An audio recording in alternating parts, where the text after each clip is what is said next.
तो आज हम लोग क्वेश्चन करते हैं दो चार। क्या? तभी पता चलेगा वो कहाँ रह गए। बहुत परेशान रहते हैं। एक नहीं आते हैं आपके साथ। हाँ, कि पता ही नहीं चलता है क्वेश्चन, आज पता चलता है उनको। नहीं, अब अदर सब्जेक्ट में जैसे हिस्ट्री वगैरह है तो वहाँ डायरेक्ट को प्रश्न बन जाता है। नहीं, पॉलिटी में इसलिए तो मैं पहले क्लास में ही क्वेश्चन दिया आप लोगों को कि क्वेश्चन बार बार देखें समझें। नहीं, बहुत क्वेश्चन है। एक क्वेश्चन देखिए, कोई ऐसा क्वेश्चन नहीं है कि एक टॉपिक पढ़ के आप कर सकते हैं, नहीं करेंगे।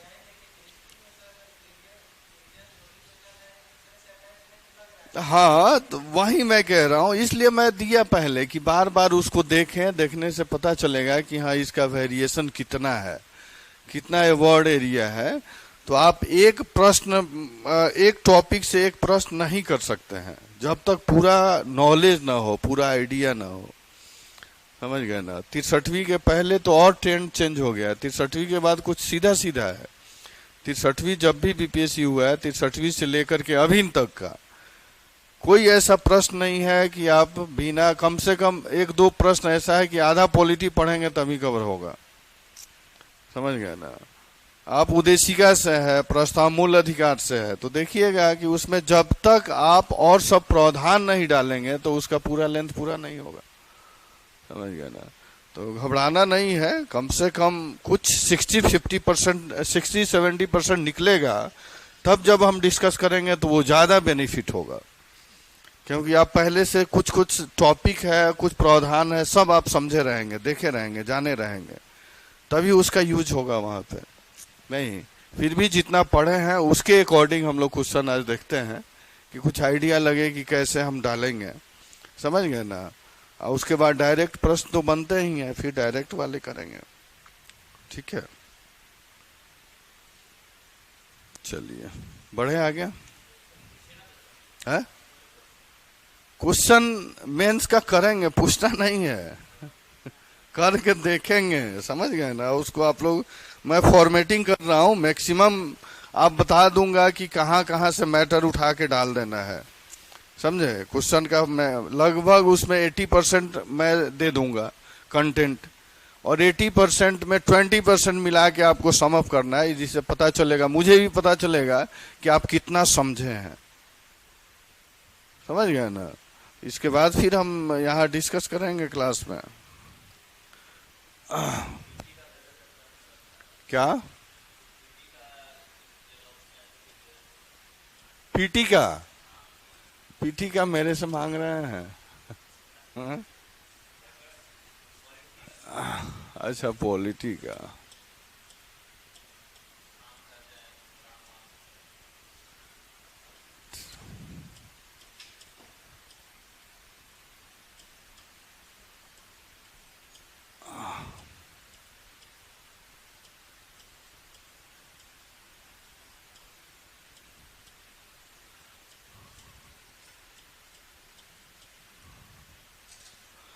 भारतीय संविधान में मूल अधिकार आज अपनी मूल सीमा से।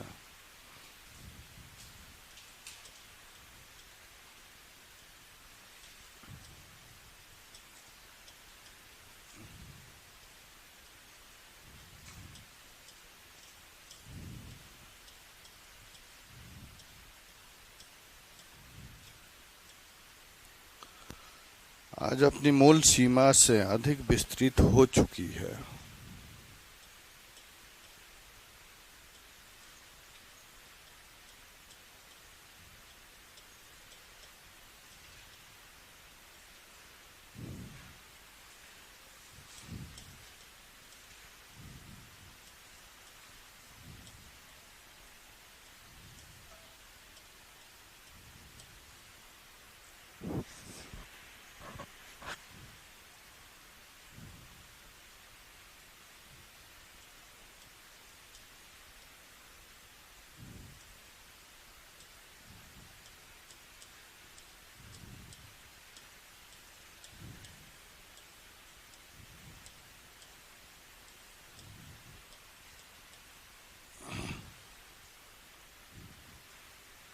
प्रश्न लिखिए।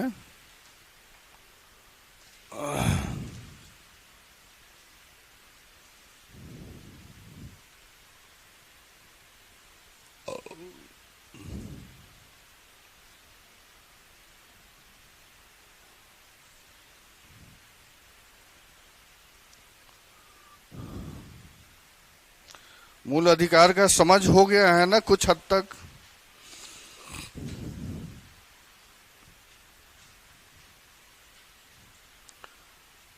प्रश्न पढ़ेंगे आप लोग, लिख लिए?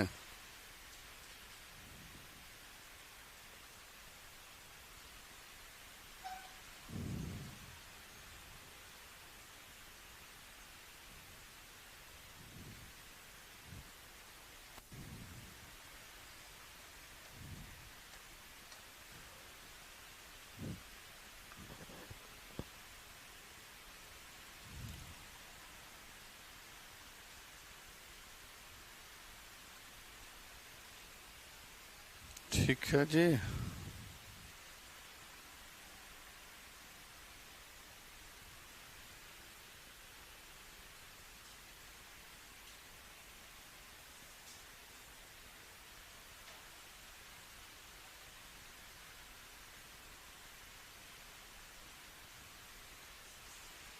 प्रश्न पढ़ेंगे, देखेंगे, समझेंगे। भारतीय संविधान में मूल अधिकार आज अपनी मूल सीमा से अधिक विस्तृत हो चुकी है। क्लियर है? समझ में आ रहा है? संविधान में मूल अधिकार की बात कर रहा जा रहा है। मूल अधिकार आज अपनी मूल सीमा से अधिक विस्तृत हो चुकी है। बहुत इंपॉर्टेंट है जी, अधिक विस्तृत हो चुकी है। उदाहरण के साथ विवरण दें। सबको पता है मूल अधिकार भारतीय संविधान की अगर रचना देखा जाए तो आज से लगभग कितने साल पहले की है? 70 से 75 साल हो गया। 70 से 75 साल पहले जो स्थिति थी और उस परिप्रेक्ष्य में मूल अधिकार की व्याख्या जो संविधान निर्मात्री सभा कर रही थी या जुडिशियरी कर रही थी, समझना है। जो आज के संदर्भ में देखा जाए, आज से 70-75 साल पहले मूल अधिकार की व्याख्या जो संविधान सभा कर रही थी या जो जुडिशियरी कर रही थी, उसके परिप्रेक्ष्य में आज के स्थिति में देखेंगे कि उसका व्याख्या कुछ अलग हो रहा है।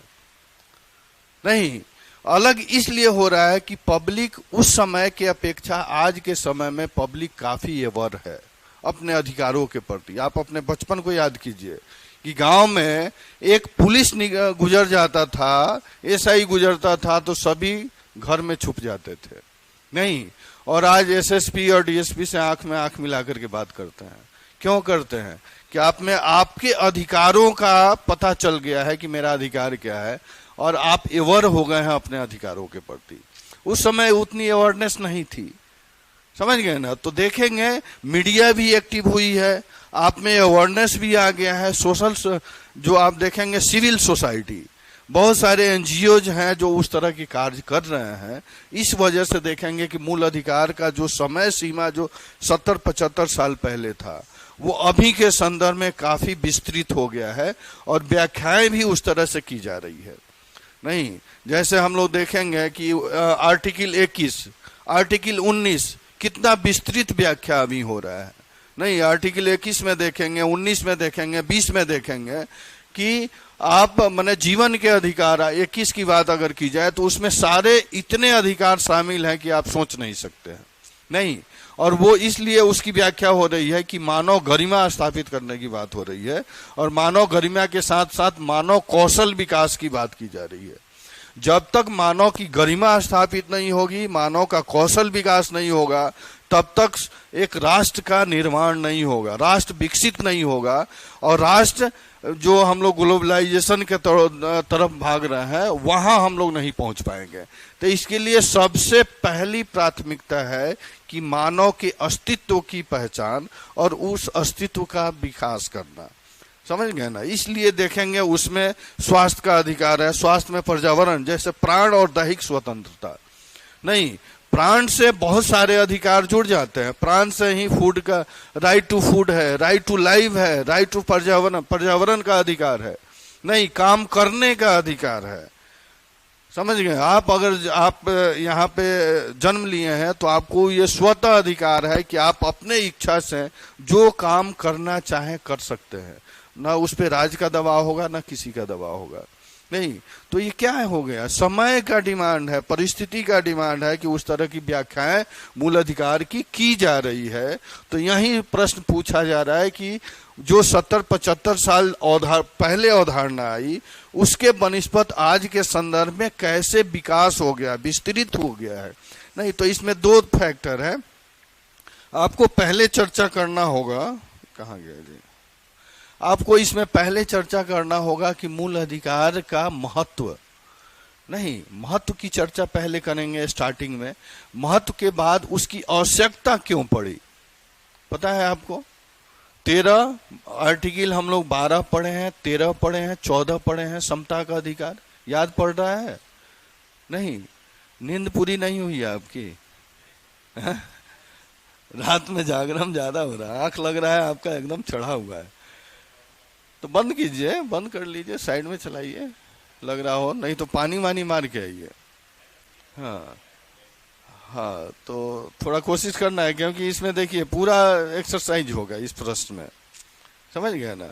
तो आप 12 पढ़े हैं, 13 पढ़े हैं, बुतलक्षी प्रभाव पढ़े हैं, नहीं, समता का अधिकार पढ़े हैं, समता का अधिकार किस तरह विस्तृत हुआ है अपने आप में, नहीं, 19 पढ़े हैं, 21 पढ़ने जा रहे हैं, 21-20 पढ़ेंगे, नहीं, 2 सीधी का संरक्षण।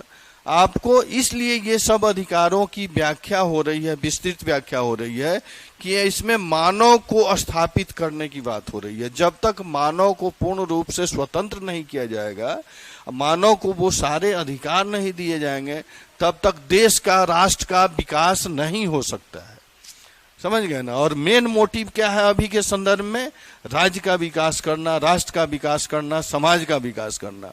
और ये तभी संभव है जब मूल अधिकार के सारे प्रावधान स्वतः लागू हो जाए, उस पर किसी का प्रतिबंध न हो, समझ गए ना। और प्रतिबंध होगा तो मानव का कौशल विकास नहीं होगा, समझ गए ना। मानव का आरक्षण हम क्यों देते हैं, आरक्षण इसलिए देते हैं कि वो उसको जो प्राथमिक नीड है वो पूरी हो जाए, और प्राथमिक नीड पूरी होगी तभी तो वो अपने आप को विकास करेगा, कौशल का विकास करेगा, नहीं। तो ये राज्य का दायित्व बनता है कि हम ऐसी व्यवस्था का निर्माण करें जिससे उसको आरक्षण की जरूरत न पड़े, नहीं, शैक्षणिक स्तर पर, सामाजिक स्तर पर, आर्थिक स्तर पर इस तरह का व्यवस्था कर दें, इस तरह के प्रावधान कर दें कि उस वर्ग के लोग जो हैं, SC ST और अनुसूचित वर्ग, अल्पसंख्यक वर्ग, कि अपने आप शिक्षित होकर के अपने कौशल का विकास करें। जब कोई भी वर्ग शिक्षित हो जाएगा और जब उसका कौशल विकसित हो जाएगा तो आर्थिक स्थिति उसकी मजबूत हो जाएगी। जब आर्थिक स्थिति मजबूत हो जाएगी तो राज्य को कुछ करने की आवश्यकता है जी नहीं है। इसी के संदर्भ में इसको को देखा जा रहा है कि वो सारे अधिकार दिए जाएं, तो पहले आपको इसमें चर्चा करना होगा कि मूल अधिकार का महत्व और विस्तार, ठीक है, स्टार्टिंग में। उसके बाद इसकी आवश्यकता क्यों पड़ रही है आज के संदर्भ में, नहीं, आज के संदर्भ में क्यों पड़ रही है, इसकी चर्चा करते हुए आप स्टार्ट करेंगे। और इसमें फिर उसके बाद सेकेंड पैरा में देखेंगे कि मूल अधिकार अपने मूल स्वरूप में कितने हैं, 7 हैं, 7 अधिकार, 7 की चर्चा यहाँ करेंगे। मूल स्वरूप में, मूल अधिकार अपने मूल स्वरूप में, क्योंकि हम लोग भूमिका स्टार्ट कर रहे हैं तो भूमिका में 70 साल पहले वाली संरचना को डालेंगे, ठीक है। उसमें डालेंगे कि मूल अधिकार अपने मूल स्वरूप में कितने हैं, 7 है, जिसकी व्याख्या आर्टिकल 12 से 35 तक हुई है, ठीक है। उसके बाद इसके विस्तार ये हो गया, और इसका विस्तार अब कैसे हो रहा है, किस वजह से विस्तार हो रहा है। तो वजह क्या है कि पब्लिक अवेयर हुई है। 70-75 साल पहले की अपेक्षा अभी के संदर्भ में देखेंगे, हर एक लेवल पर पब्लिक अवेयर हो गई है, नहीं, अपने कर्तव्य को पहचान रही है, अपने अधिकार को पहचान रही है, और उसके हिसाब से अपने राज्य से, प्रशासन से, प्राधिकरण से डिमांड कर रही है, नहीं। अभी देखिए कितना फेयर हो गया है। इसके अलावा आप देखेंगे सिविल सोसाइटी एक्टिव हो गई है, जो NGOs है वो एक्टिव हो गए हैं, अपना कर्तव्य निभा रहे हैं विधि के रूप में, एक प्राधिकरण के रूप में। उसके साथ साथ मीडिया भी देखेंगे, मीडिया भी कॉन्शियस हो गई है, मीडिया को आए दिन काफी अच्छा रोल रहा है। थोड़ा इस फेज में अगर छोड़ दें, आप क्रिटिसाइज नहीं करेंगे मोदी गवर्नमेंट का कि मीडिया इस पे हावी हो गई है, इस संदर्भ में आप कहेंगे कि मीडिया भी एक्टिव हुई है, कि वो मीडिया के वजह से ही अधिकार के, सरकार के गुण और अवगुण को हम जान रहे हैं, समझ रहे हैं और उसके प्रति हम विरोध कर रहे हैं। ठीक है, तो ये देखेंगे कि विस्तार क्यों हो रहा है। फिर उसके बाद थर्ड फेज में यहाँ पे चर्चा करेंगे कि आए दिन अभी के संदर्भ में मूल अधिकार में कमी भी हुई है। कमी हुई है नहीं, मूल अधिकार मूल स्वरूप में कितने थे? 7 थे, और 7 में आज के संदर्भ में संपत्ति का अधिकार जो है 44वें संविधान संशोधन 78 में उसको हटा दिया गया है, जो कमी के रूप में देखा जा सकता है। समझ गए ना? तो ये कमी की चर्चा करेंगे, उसकी चर्चा करेंगे, फिर उसके बाद निष्कर्ष करके इसको समाप्त कर देंगे। सिंपल प्रश्न है, वो बन जाएगा। ठीक है, देखिए देखने से लग रहा है सीधा साधा है ना, सीधा है, लेकिन इसमें क्या है? इसमें पूछा जा रहा है कि मूल अधिकार का महत्व, विस्तार, उसकी आवश्यकता क्यों पड़ी। आप समझेंगे, प्रश्न कोई भी कमीशन का प्रश्न होता है और एकेडमिक का प्रश्न होता है, दोनों में अंतर होता है। एकेडमिक के प्रश्न और 63वीं के पहले के प्रश्न दोनों सेम है, नेचर सेम है। 63वीं के बाद के प्रश्न में देखेंगे, हालांकि ये वाला प्रश्न अभी आया नहीं है बीपीएससी में, समझ गए ना, ये यूपी पीसीएस का प्रश्न है, तो यूपी पीसीएस का प्रश्न ये 63वीं के बाद के संदर्भ में पूछा जा सकता है, क्योंकि यहाँ पर अगर यही 63वीं के पहले प्रश्न पूछा जाता तो डायरेक्ट मूल अधिकार की चर्चा करके निकल जाते, निष्कर्ष डाल देते। नहीं, लेकिन अभी के संदर्भ में इसका विस्तार करना है, और इसका विस्तार क्यों हो रहा है, आवश्यकता क्यों पड़ी है। नहीं तो विस्तार क्यों हो रहा है आपने देख लिया, हम एवर हो गए हैं, पब्लिक एवर हो गई है, और एवर होने के प्रति पीछे क्या है? बहुत सारे रीजन है। हम काफी शिक्षित हुए हैं, शिक्षा के साथ साथ हम ग्लोबलाइज भी हुए हैं। नहीं, एक ये अपने आप को विदेश से भी जुड़े हैं, बहुत दूर संसार से जुड़े हैं, मीडिया एक्टिव हुई है, नहीं सिविल सोसाइटी एक्टिव हो गई है। इन संदर्भ में देखेंगे, इस वजह से इसका विस्तार हुआ है। समझे? इनकी चर्चा करते हुए कमी को दर्शाएंगे एक पेज में, एक पैराग्राफ में कमी को दर्शा देंगे। कमी किस संदर्भ में? संपत्ति के अधिकार को हटाने के संदर्भ में, नहीं हटाने के संदर्भ में दर्शा के उसका निष्कर्ष निकाल देंगे। क्लियर है? नहीं, चलिए यहाँ पे देखेंगे, यहाँ पे पॉइंट फॉर्म में आप लिख लीजिए, पॉइंट फॉर्म में लिखिए इसको। मूल अधिकार का पहले क्या करेंगे? मूल अधिकार का विस्तार और महत्व। मूल अधिकार का विस्तार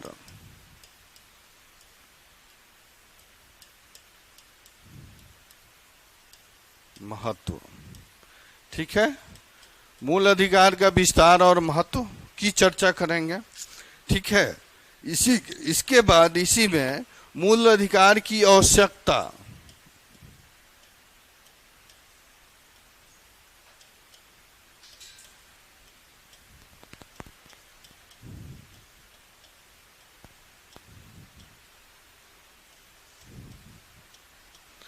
मूल अधिकार की आवश्यकता, महत्व की चर्चा करेंगे यहाँ पे। फिर उसके बाद मूल अधिकार की आवश्यकता आज के संदर्भ में क्यों पड़ रही है इतनी।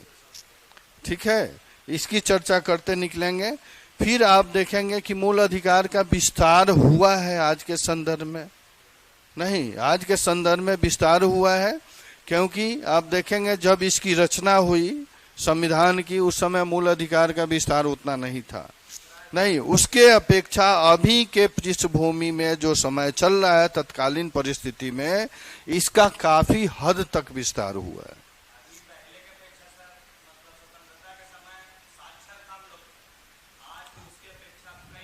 बिल्कुल वही बात हो रही है। और बेसिकली आप देखेंगे, सबसे ज्यादा देखेंगे अनुच्छेद 21 की चर्चा करेंगे यहाँ पे। अनुच्छेद 21 जो है एक डायमेंडिक है पूरा, उस डायमेंशन उसका इतना विस्तृत है कि आप सोच नहीं सकते हैं। नहीं, तो 21 विस्तार की जब चर्चा करेंगे, मूल अधिकार का विस्तार हुआ है, तो विस्तार के संदर्भ में 21 की चर्चा करते हुए निकल जाएंगे आप। ठीक है, वो मैं एग्जाम्पल दिया कि भूतलक्षी प्रभाव का अर्थ है कि जो पहले विधि थे नहीं, उस पर ये लागू नहीं होंगे, शून्य नहीं होंगे। तो एग्जाम्पल दिया कि उस समय उसका विस्तार नहीं था, लेकिन आज के संदर्भ में विस्तार है। भूतलक्षी की चर्चा नहीं करनी है यहाँ पे सिर्फ चर्चा करना है आपको भूमिका में मूल अधिकार का विस्तार और महत्व, सिंपल तरीके से। उसके बाद मूल अधिकार की आवश्यकता क्यों है नहीं, और फिर मूल अधिकार के विस्तार में आप 21 के आर्टिकल 21 की चर्चा करेंगे। ठीक है, क्यों विस्तार हुआ है, क्यों विस्तार हुआ है, तो आर्टिकल 21 दिखाता है कि क्यों विस्तार हुआ है। आर्टिकल 21 में क्या क्या है, क्या है आर्टिकल 21 में? हाँ जी, ऋतु बताएंगी आर्टिकल 21 में क्या है। प्राण और दैहिक स्वतंत्रता, सोचिए प्राण और दैहिक स्वतंत्रता अपने में कितना विस्तृत है। निजता का अधिकार है, इंफॉर्मेशन का अधिकार है, प्रेस की स्वतंत्रता है नहीं, पर्यावरण की स्वतंत्रता है, राइट टू फूड है, राइट टू एजुकेशन है नहीं, इन सब की चर्चा उसमें चर्चा नहीं करना है, अनुच्छेद के जो सब पॉइंट है उसको दर्शा देना है यहाँ पर। ठीक है, चर्चा करेंगे तो वो 5 पेज में जाएगा, समझ रहे हैं ना।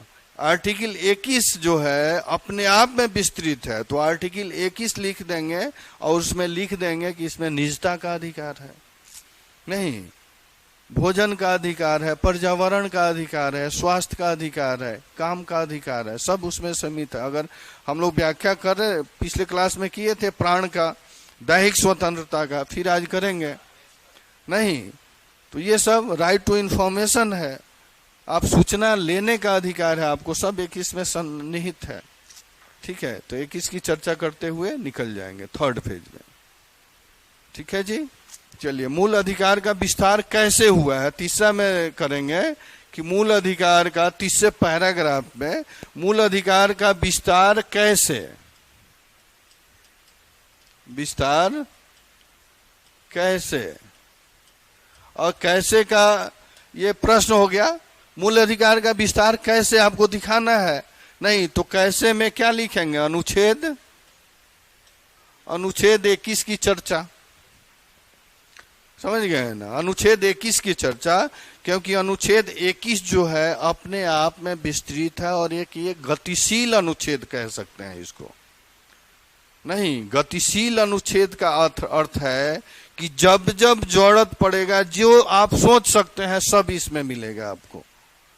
मानवीय गरिमा स्थापित करने के संदर्भ में जितने कंपोनेंट सोच सकते हैं सब आपको अनुच्छेद 21 में मिल जाएगा, इसकी चर्चा कर लेना है नहीं।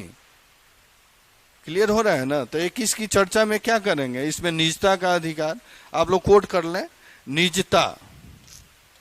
निजता का अधिकार 21 वाले में, निजता का अधिकार, ठीक है, जीवन का अधिकार है, जीवन में प्राण और दैहिक स्वतंत्रता आएगा, जीवन का अधिकार नहीं। फिर उसमें देख सकते हैं गरिमापूर्ण जीवन जीने का अधिकार नहीं, गरिमापूर्ण जीवन जीने का अधिकार, ठीक है। और क्या है जी, 14 वर्ष के बच्चों को निःशुल्क शिक्षा नहीं, निःशुल्क कानूनी सहायता, ठीक है, सब इसमें है। कोड कर लें, कोड करें, उस पे लिखने के समय आपको हिट करेगा। निःशुल्क 14 वर्ष के बच्चों को निःशुल्क शिक्षा, उसके बाद 21 की चर्चा करना है विस्तृत रूप से। अब अगर मूल अधिकार का विस्तार आज के संदर्भ में करना होगा तो किसको दिखाएंगे, 21 को दिखाएंगे ना जी नहीं, 21 का संदर्भ दिखाएंगे। क्योंकि क्यों दिखाएंगे, क्योंकि 21 जो है एक गतिशील अनुच्छेद है नहीं। गतिशील अनुच्छेद का अर्थ है कि आप जैसे एवर होंगे अपने कौशल का विकास करेंगे, अपने बुद्धि का विकास करेंगे, और मीडिया जैसे एक्टिव होगी, social society, civil society active होगी, वैसे वैसे इसकी व्याख्याएं होती जाएंगी। समझ गए ना? 21 के संदर्भ में, 21 में देखा जाए कि अभी लक्ष्मीकांत में देखेंगे तो 35 अधिकार उसमें है। लक्ष्मीकांत के संदर्भ में देखेंगे तो उसमें 35 अधिकार है। आप सोच नहीं सकते हैं, जो नहीं सोच सकते हैं सब 21 में है। नहीं तो इसमें क्या करना है, पहले आवश्यकता क्यों पड़ी? आवश्यकता क्यों पड़ी? क्योंकि पब्लिक एवर हो गई है, सिविल सोसाइटी एवर हो गई है, अपनी भूमिका निभा रही है, अपने कर्तव्यों को पहचान रही है। नहीं, मीडिया अपनी भूमिका निभा रही है, मीडिया धनतंत्र नहीं लोकतंत्र की तरफ जा रही है, इसलिए इसकी आवश्यकता पड़ रही है। नहीं, और मूल अधिकार का विस्तार कैसे? तो मूल अधिकार का विस्तार 21 के संदर्भ में चर्चा कर देना है, जो आपको 35 है, 35 का 35 तो लिखेंगे नहीं, 4-5 कोड कर देना है। ठीक है, पहले स्टार्ट करेंगे कि अनुच्छेद 21 जो है अपने आप में एक गतिशील अनुच्छेद है, जो इन सब चीजों की व्याख्या करता है, जैसे जीवन का अधिकार, नहीं मानव गरिमापूर्ण जीवन जीने का अधिकार, शिक्षा का अधिकार, नहीं निशुल्क शिक्षा, 14 वर्ष के बच्चों को निशुल्क शिक्षा का अधिकार, निशुल्क कानूनी सहायता का अधिकार, समझ गए ना, काम का अधिकार, भोजन का अधिकार, इन सब चीजों की चर्चा करते हुए आपको निकल जाना है। ठीक है, हाँ क्या, हाँ वो सब जो भी है, इसलिए मैं कह रहा हूं ना कि जब जब जरूरत पड़ रहा है 21 की व्याख्याएं उस तरह होते जा रही हैं। नहीं, 21 ही है जो इतना विस्तृत व्याख्या रखता है अपने आप में। ठीक है, हाँ बाबू, हाँ क्या, उसका सब आर्टिकल की नहीं करना है, सब आर्टिकल चर्चा करेंगे तो यहाँ स्पेस उतना नहीं है, 250 शब्द में लिखना है तो स्पेस तो है नहीं। ठीक है, हाँ ठीक है, आप लोग मेंस के लिए हैं क्या? फाउंडेशन बैच है, तो ये तो मेंस का क्लास चल रहा है। अच्छा, बैठने के लिए, ओके, ठीक है ठीक है ठीक है ठीक है, चलिए कुछ तो समझ में आएगा।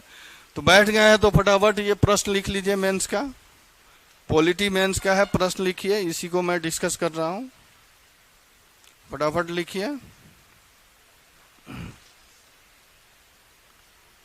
ठीक है जी, क्लियर हो रहा है कुछ? तो इसी तरह अपने माइंड का एक्सरसाइज करते रहना है, खोलते रहना है, समझ गए ना?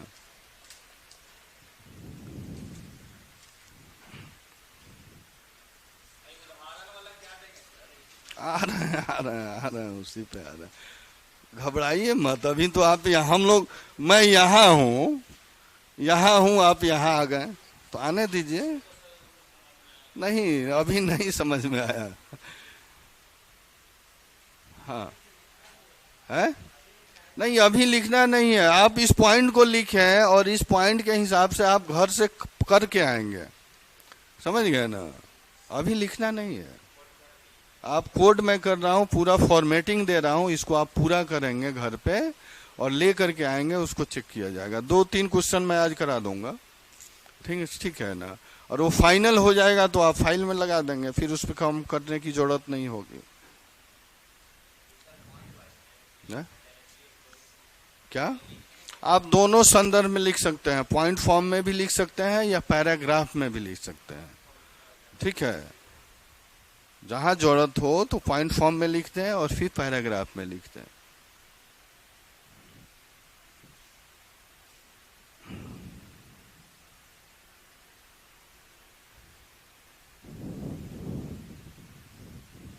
ठीक है,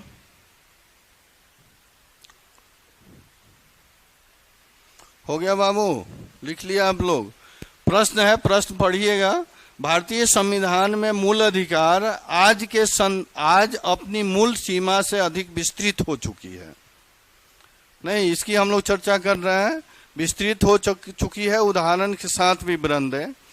तो इसमें देखिए, मूल अधिकार के विस्तार की चर्चा करना है। सब आप लोग मूल अधिकार पढ़े हैं, कुछ कुछ पढ़े हैं पहले से, लूसेंट वगैरह तो पढ़े ही होंगे, आइडिया होगा नहीं। चलिए, तो इसमें हम लोग देख रहे हैं कि पहले आप स्टार्ट करेंगे मूल अधिकार का विस्तार और महत्व।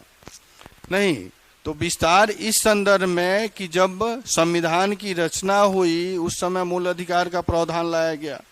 नहीं तो मूल अधिकार का जब प्रावधान लाया गया तो आज के संदर्भ में देखेंगे कम से कम कितने साल पुराने हो गए, 70 से 75 साल। 75 साल पहले जो स्थितियां थी उस समय मूल अधिकार का डिमांड कम था। क्यों था, क्यों कम था? हाँ जी बिल्कुल। और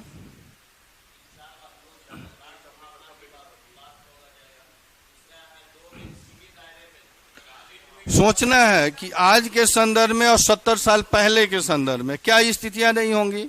70 साल पहले पब्लिक उतनी अवेयर नहीं थी, अपने अधिकारों के प्रति, अपने कर्तव्यों के प्रति उतनी जागरूक नहीं थी, इसलिए मूल अधिकार का विस्तार उस समय नहीं हुआ। नहीं, और अभी देखेंगे कि पब्लिक शिक्षित है, अवेयर है, अवेयर के साथ साथ देखेंगे मीडिया भी कॉन्शियस हो गई है। नहीं, मीडिया भी अपना कर्तव्य निभा रही है, अपने अधिकारों को पहचान कर रही है। जो सरकार में बैठे हुए हैं उनके गुण और अवगुण को अपने माध्यम से कहाँ पहुंचा रही है, पब्लिक के पास। नहीं, और पब्लिक शिक्षित है, अवेयर है, तो अपने अधिकार का डिमांड भी कर रही है उनसे। नहीं, इसके साथ साथ सिविल सोसाइटी की अगर बात की जाए, सिविल सोसाइटी का तात्पर्य है जो एनजीओ हैं, एनजीओ है अपने स्थानीय स्तर से लेकर के राष्ट्रीय स्तर तक अपनी भूमिका निभा रहे हैं, और वो सब किसके हित में काम कर रहे हैं, पब्लिक के हित में। नहीं, और इसलिए किया जा रहा है कि पब्लिक को जब तक मानव का मानवीय गरिमा स्थापित नहीं होगा तब तक राष्ट्र का विकास नहीं होगा। मानवीय गरिमा स्थापित करने के लिए सारे मूल अधिकार उनको स्वतः मिल जाने चाहिए। नहीं, स्वतः मिलने का अर्थ है कि मानवीय गरिमा स्थापित होगी तभी वो अपने कौशल का विकास कर पाएगा। जब तक सारे अधिकार आप उनको देंगे नहीं तब तक वो मानव अपना कौशल का विकास नहीं कर पाएगा। कौशल का अर्थ क्या है, दक्षता का विकास। जब कौशल का, दक्षता का विकास हो जाएगा तब मानव के माध्यम से समाज का विकास होगा, फिर राष्ट्र का विकास होगा। नहीं, और राष्ट्र का विकास होगा तो सबका विकास होगा। और जो हमारे सरकार का भी थीम है, सबका विकास, सबका साथ, सबका विकास। नहीं, उस उद्देश्य की प्राप्ति हम कर सकेंगे। तो उस संदर्भ में देखेंगे तो मूल अधिकार की आवश्यकता क्यों पड़ी। आवश्यकता इसलिए पड़ी कि आज के संदर्भ में परिस्थितियां बदल गई हैं। नहीं, परिस्थितियां बदली है, उसके संदर्भ में चर्चा करेंगे। फिर आप मूल अधिकार के मूल तत्व की चर्चा करेंगे, यानी मौलिक प्रावधान की चर्चा करेंगे। मूल अधिकार अपने मूल तत्व में, मूल रूप में कितने थे, 7 थे। ठीक है, मूल अधिकार अपने मूल संदर्भ में कितने थे, 7 थे, चर्चा करेंगे। यानी प्रावधान हो गए, और प्रावधान आर्टिकल कितने से, 12 से 35 तक। ठीक है, 12 से 35 तक उसको एक एक करके 7 की चर्चा कर देंगे। ठीक है, उसके बाद प्रावधान की चर्चा करते हुए विस्तार क्यों है, विस्तार क्यों आवश्यकता पड़ रही है उसकी चर्चा करेंगे। तो विस्तार क्यों है, क्योंकि सब अवेयर हो गए हैं, सिविल सोसाइटी, पब्लिक भी अवेयर हुई है। और विस्तार 21 के संदर्भ में, अनुच्छेद 21 के संदर्भ में, क्योंकि अनुच्छेद 21 जो है गतिशील अनुच्छेद इसको माना जाता है। गतिशील का तात्पर्य है जब भी जरूरत पड़ती है उसकी व्याख्या उस तरह के की जाती है। जो भी न्यायालय है, उच्चतम न्यायालय या कहेंगे, और उसके बाद सिविल सोसाइटी या जो भी कानूनविद है सब व्याख्या करते हैं 21 का आज के संदर्भ में। नहीं, तो 21 जो है अपने आप में बहुत बड़ा अनुच्छेद है, बहुत विस्तृत अनुच्छेद है मानव गरिमा स्थापित करने के संदर्भ में। समझ गए ना। और 21 में क्या क्या है जी, कोई एक बताइए। आप लोग बाबू पढ़े हो 21? नहीं पढ़े हो। प्राण और दैहिक स्वतंत्रता की बात की जाती है। तो प्राण और दैहिक स्वतंत्रता का अर्थ है, प्राण के संदर्भ में देखेंगे, प्राण एक फिजिकल कंसेप्ट नहीं है। नहीं, प्राण को शरीर से जोड़ के नहीं रखा जाता है। इसका विस्तृत व्याख्या है, प्राण की संरक्षण तभी हो सकती है जब आपको स्वच्छ पर्यावरण मुहैया करवाया जाए, नहीं शिक्षा मुहैया करवाया जाए, स्वच्छ वायु मुहैया करवाया जाए, स्वच्छ पानी मुहैया करवाया जाए, नहीं इसके साथ साथ आप देखेंगे कि आपको हर एक सुविधा वो दी जाए, तभी प्राण की रक्षा हो सकती है। दैहिक स्वतंत्रता का अर्थ है कि आप अपने बौद्धिक विकास के साथ साथ मानसिक विकास कैसे कर पाए, वो सारे तत्व आपको जो राज्य है उसका कर्तव्य है वो अरेंज करवाना। नहीं तो वो कब होगा, जब आपको शिक्षा का अधिकार मिले। इसी संदर्भ में आप देखेंगे कि 21 में ही 14 वर्ष के बच्चों तक को निःशुल्क शिक्षा की बात की गई है, नहीं निःशुल्क विधिक सहायता की बात की गई है, समझ गए ना। निजता का अधिकार की बात की गई है, निजता यानी गोपनीयता का अधिकार। इसी में देखेंगे कि राइट टू इंफॉर्मेशन है, सूचना का अधिकार है, नहीं भोजन का अधिकार, स्वच्छ रहने के लिए आपको स्वच्छ भोजन पौष्टिक भोजन चाहिए, नहीं। और इसी संदर्भ में स्कूलों में देखेंगे कि मिड डे मील की व्यवस्था की गई है, समझ गए ना। तो इन सब चीजों की चर्चा आप करेंगे 21 में, क्लियर है। तो 21 को लिख लेंगे यहाँ पे, 21 में पॉइंट कर लेंगे, निजता का अधिकार, शिक्षा का अधिकार। बाबू आप लोग भी नोट करो।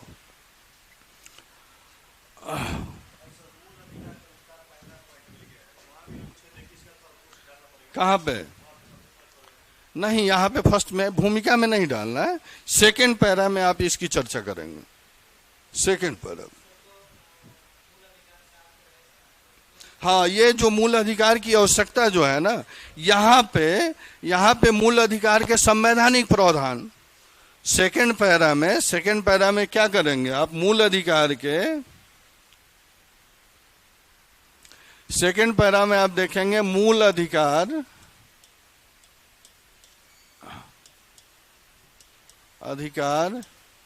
के प्रावधान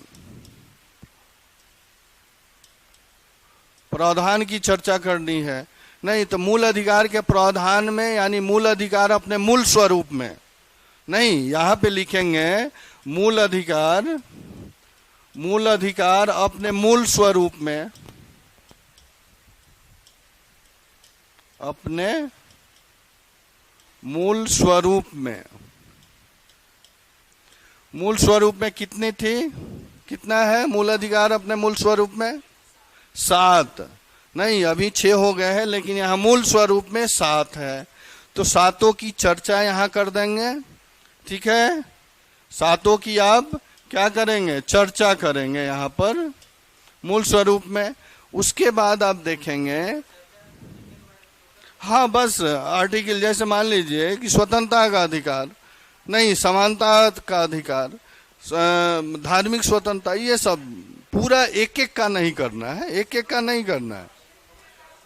हाँ व्याख्या आपको नहीं करना है, एक एक का बस जो 7 का दिया गया है ना उसको इस यहाँ पे लिख देना है, छाप देना है, ठीक है।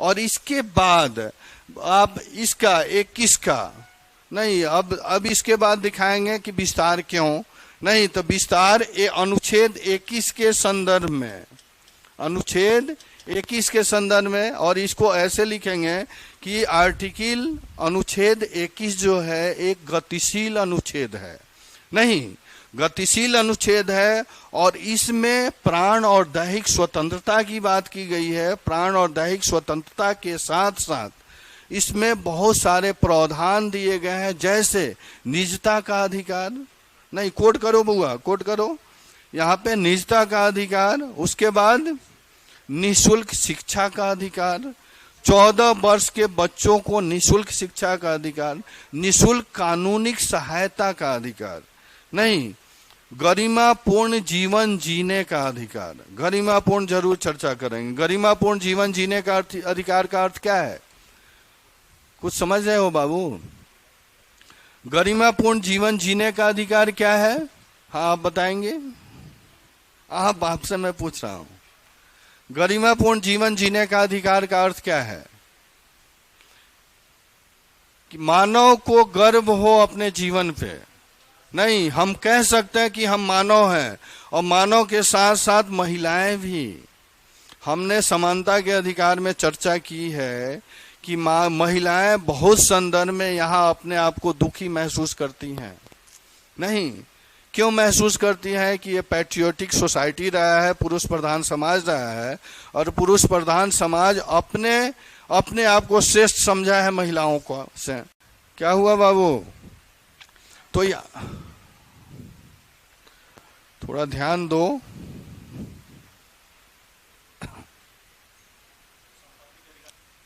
एक नहीं, हम लोग संपत्ति के अधिकार का विस्तृत व्याख्या करेंगे ना, तो उस पर एक क्वेश्चन का डिस्कस करेंगे। उसके क्वेश्चन का उसका डिस्कस कर। हाँ, तो कमी में देखिए, मूल अधिकार में कमी, तो संपत्ति के अधिकार को मूल अधिकार से हटा दिया गया है, तो उसके उसके प्रावधान की यहाँ चर्चा करेंगे।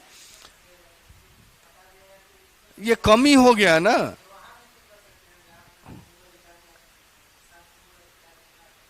नहीं, तो वहां तो प्रावधान दिखाना है। वहां पे क्या लिखे हैं कि मूल अधिकार अपने मूल रूप में सात हैं, सात थे।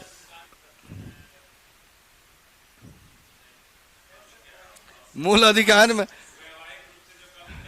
सरकार को दिखाना है ना, काउंटर करना है कि कमी कैसे आई है। तो कमी इस संदर्भ में आपने सात दिया और आज के संदर्भ में एक हटा दिया।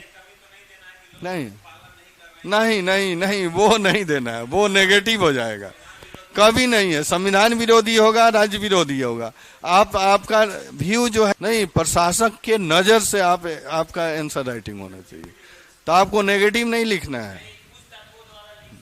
आप सुझाव में दे सकते हैं। सुझाव में निष्कर्ष जब लिखेंगे तो सुझाव में अगर उस तरह का बात आपके अंदर उबल रहा है, नहीं वो पच नहीं रहा है, तो आप दे दें, आप सुझाव में दें, लेकिन डायरेक्ट काउंटर नहीं करेंगे आप। समझ रहे? ध्यान रखना है कि काउंटर नहीं करना है। तो चौथे पैरा में देखेंगे कि मूल अधिकार में कमी आई है, तो यहाँ पे चर्चा करना है संपत्ति के अधिकार को।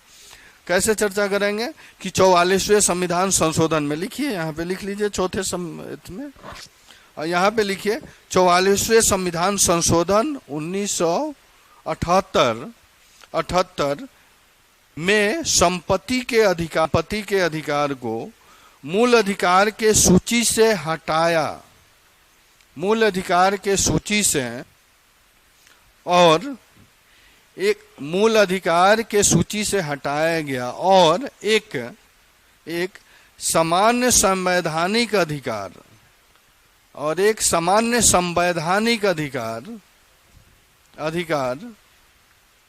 बना दिया गया। ठीक है, सिंपल, या इसमें आप आर्टिकल डाल सकते हैं 300। हाँ, सामान्य संवैधानिक अधिकार बना दिया गया, इसकी चर्चा कर देनी है। ठीक है, सिंपल। उसके बाद क्या करेंगे? निष्कर्ष लिख देंगे। क्लियर है जी? हाँ, समता के अधिकार नहीं, वो नेगेटिव आपको नहीं बताना है, आप सरकार को बता। हमें दिए पहले भी बता दिए विस्तार और महत्व। विस्तार महत्व में बता दिए कि दिए नहीं, और देने के बाद आप ये भी बता दिए कि आप आज क्यों विस्तार हुआ है आज के संदर्भ में। तो आज के संदर्भ में क्यों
मूल अधिकार कौमा मौलिक कर्तव्य, मूल अधिकार कौमा मौलिक कर्तव्य कौमा नीति निर्देशक तत्व, नीति निर्देशक तत्व, इन सब के बीच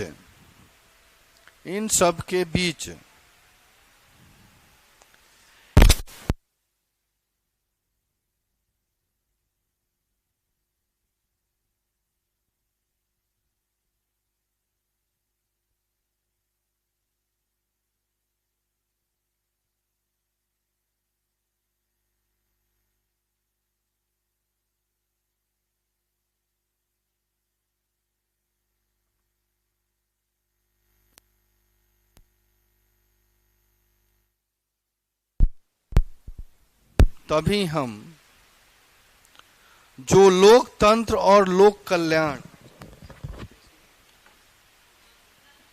आवश्यकता है,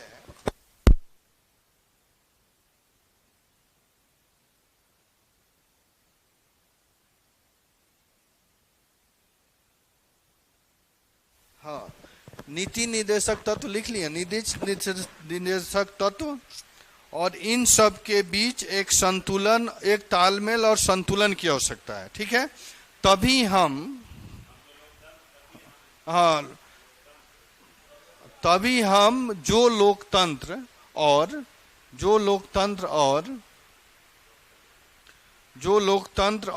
लोक कल्याण के आदर्श हैं, लोकतंत्र और लोक कल्याण के आदर्श हैं, उनको प्राप्त कर सकते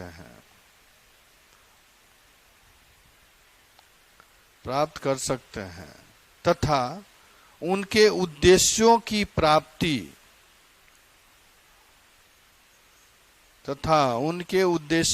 प्राप्ति सुनिश्चित की जा सकती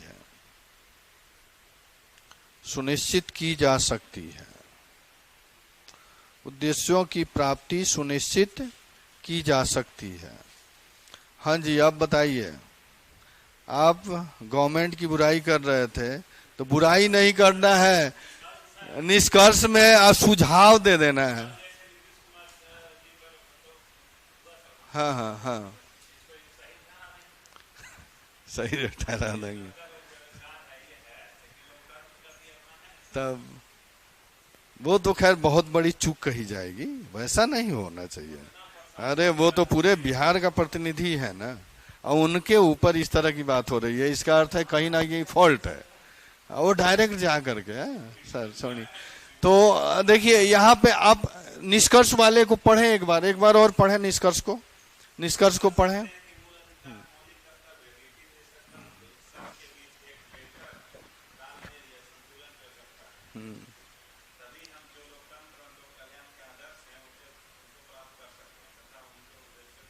है ना जी, लोकतंत्र के जो उद्देश्य हैं कब प्राप्त होंगे? जब मौलिक अधिकार पूरे संदर्भ में व्याख्यायित है और वो मिले आपको।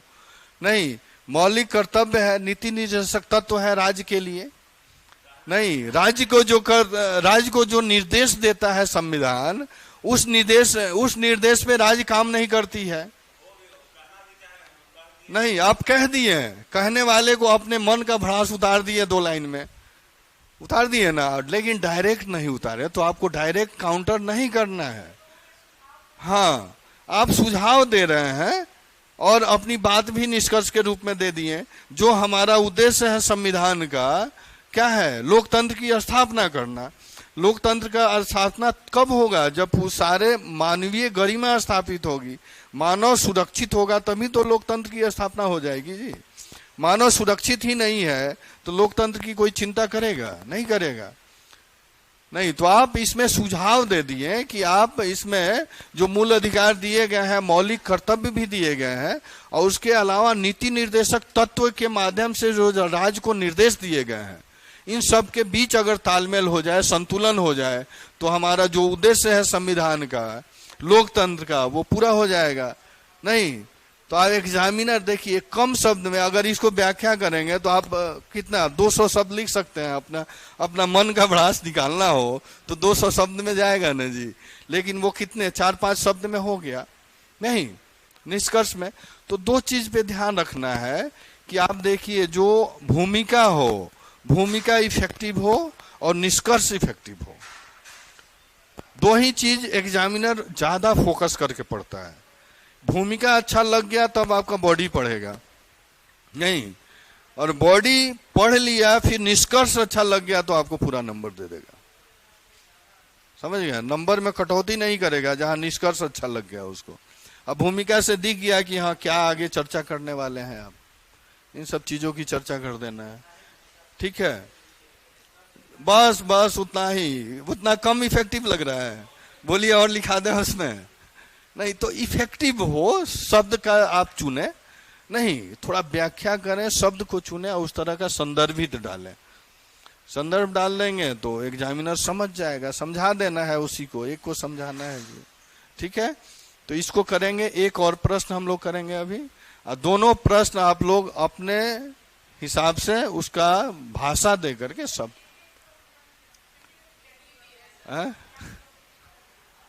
नहीं। देखिए अभी मैं कह रहा हूं,